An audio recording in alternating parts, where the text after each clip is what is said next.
بله تماشاوان نجاج بۆ گوتوبیژێکە بهتر لەسەر کارێ ئەنجومەن خۆجهیەن ئەنجومەن نیشتیمانیە کورد لە سووریە لە ڕۆژاوای کوردستانê و چاوە پێشخستنە ویکارین هادرە سکایپا مامۆستا مەحسن تاهر ئەندامەیە پۆلیتبوریە پارتیا دموکراتا کوردستان سووریا لە گەلمنە مامۆستا مەحسن دەمباش ئەو پێنگاوە ئەنجومەن نیشتیمانیە کورد لە سووریە ji بۆی ئەکتیڤکردنا karê ئەنجومەنên خۆجهî ji ber çi û sedem jê çi an got mebez jê çi di pêşerojê de بله دەمباش ئەنجومەنە نیشتیمانی کورد لە سووری وەکو دەزانن ستونا وەیە ناوەندی ئەنجومەنێ خۆجەهینە لە سەراسەرێ کوردستانە سووریش دێرکێ حیا عەفرینێ حیا شامی وەک دیسا ئەتکارم بینم زمان زێدەی 21 ئەنجومەنی مەی خۆجەهی لە ناوا وڵات هەنە لە هەر باژارێکی لە هەر باژارۆکێکی ئەنجومەنی خۆجەهی هەنە هەر وەسا لە هەر گوندێکی و لە هەر تارێکی باژارێ مەزن ئەنجومەنی شاخی گرێدایی بە ئەنجومەنی خۆجەهی بە هەنە یانی تێوە تا بێژن ئەنجومەنێن خۆجەهی لە هەر دەری لە هەر پارچەکی لە دەبەرێ کار و بارێ خۆتکن لەسەر عەردێ ji ber vêyekê jî ew karê me êgo me dît em wek serkirdên Encumena Neştîmanî Kurdî û taybet ofîsa karobarê Encûmenên Xwecehî em rolekî bileyzin em hemû encûmenê xwe yê Xwecehî bibînin em têkiliya nêzî nêzîkbara bikin em li ser rewşa wa bisekinin pirsgirêkê gotên pêşiya wa her westa pêwistiyê goşwara giringin em wa pêk bînin problemê golpêşiya wa bin em çareser bikin ji ber vêyekî jî vî wextê awarte de hat got em bi rengekî dî bi şêwayekî nû Başa mamoste Mehsen proje ew ji bo aktivkirina karê encûmenên xwecihî çi projeyeka gelo ji bo şiqû naxiya belê wekû dizanin Sûrî bi taybet û devera Kurdî îro di rewşekî awertera derbas dibe nemaze piştî vekşandina biryara vekşandina serokê Amerîka ji Rojhilatê Feratê medît em wek Encûmena Neştîmanî Kurdî û taybet encûmenên xwecehî em karê xwe aktiv bikin em li her cihekî em hazir bin em gelê xwe agadar kin tiştê dibin çira ser aliyê rewşa siyasî bê çi aliyê meydanî bê ji ber ku em dizanin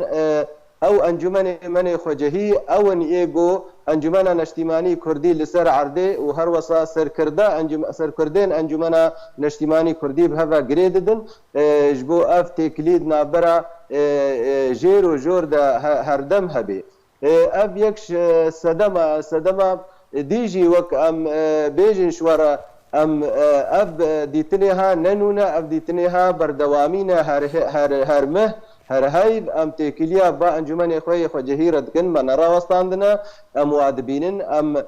raporê wa dixwînin em bersiva rapora didin problemê gotên pêşiya wa em çareser dikin em pêwistiyê wa pêk dînin ji ber vêyekê jî lê îro bi rengekî taybet me hewl daye wek nexşerêkê em ji xwe re çêkin em hemû encûmenê xwe yê xwecehî li seraserê Kurdistana Sûrî em wa bibînin em têkiliya nêzîkbara bikin ji ber ku ew rola tê pêşeroja Sûrî de hinekî belkî metirsînê wê hene belkî zehmetiyê wê hene belkî pêşeroja Sûrî tiştê nû di deverê de Başa mamoste Mehsen li gorî raportê gote behs kirin ku ew encûmenên xwecihî raporan bilind dikin nirîne xelkê bi giştî ji bo pêşhateyên dawiyên Rojavayê Kurdistanê û bi taybetî dema ku dibêjin navçeya aram werê avakirin çi ew bi çi rengî li wê projê dimeyzîne ew pirsekî giring e ji xwe em ew têkiliyê me ewin ji bo em nêzik rênînê xelkê di rêya encûmenê xwecehî û şaxî re em bibihîzin ne tenê em wek serkirda em jor bimînin divê em dakevin jêr em rênînê xelkê di rêya encûmenê xwe re naz bikin ez dixwazim wê bêjim kak zinar xelkê me cemawerê Kurd heta îro ne wek geştbînîkê ez dibêjim ez waqeekî dibêjim miletê me cemawerê me şeklekî گشتی به انجمن خو و گریدایه هر وصاب ریبازا کرداتی و گریدایه تبلو آستنگی گوتین سر ملت مش پنابری وش نخوشی و آستنگی گل سر سوری دهاتنا لی امتکارن بیجن پرانی ملت ما ایرو بریبازا کرداتی و گریدایه ریبازا نتوی و هاتنا گریدان او جی دورا انجمن نشتیمانی کردینا انجمن نشتیمانی خودی رولک لسر عرده خودی جماورکی فریا امناب آلی گشبینید بیجن امواقعت بیجن جبر کو هور امناب ملت خود ناب انجمن خجهی والحمود ورا درباز بن شوا ابجی تیو واتی گو ام بیجن یعنی ایرو وقت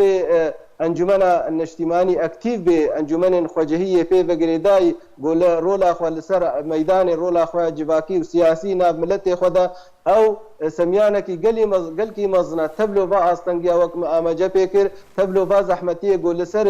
ولات مداحت لسر سوری دهات یا دبره کردی هي امتکارن بیجن ام وکس ناب خی لکردستان سوری ام روجکی ام ندر کتنا ام ناب ملت خدنا باشا مامستا محسن برسك دبردهايا جماور كرد لروجافايا كردستان كو سرب انا كسبه حتى شرادك ويرولي دي برياردان دا ببينن برياردان السياسي بيغومانيا سركردايتي السياسية كردي بله انجمن الاجتماعي كردي شخوا او سرك يعني قياده قلد کی قیاده جماوری خود کی علی شیوا بشیوا کی سیاسی و زلال هر وسا قلی ویجی جماوری مجی گریدا یا گریدانک بهوناندی نابرا سرکرده انجمن او انجمن اجتماعی کردی و جماوری وی ده بر ام براستی جی بجن او بریار سیاسی او کاروبار سر آستا سرکردن انجمن قیاده انجمن چه سر آستا ناب دولتی به چه سر آستا ناب خویی به او کار دبیلی ام بجن سر مستوى جرجي ملتي ما قريداية بريار انجمنا خوجهي بريدا قريداية بير بازا نتويبا تجارة جدابون نافادا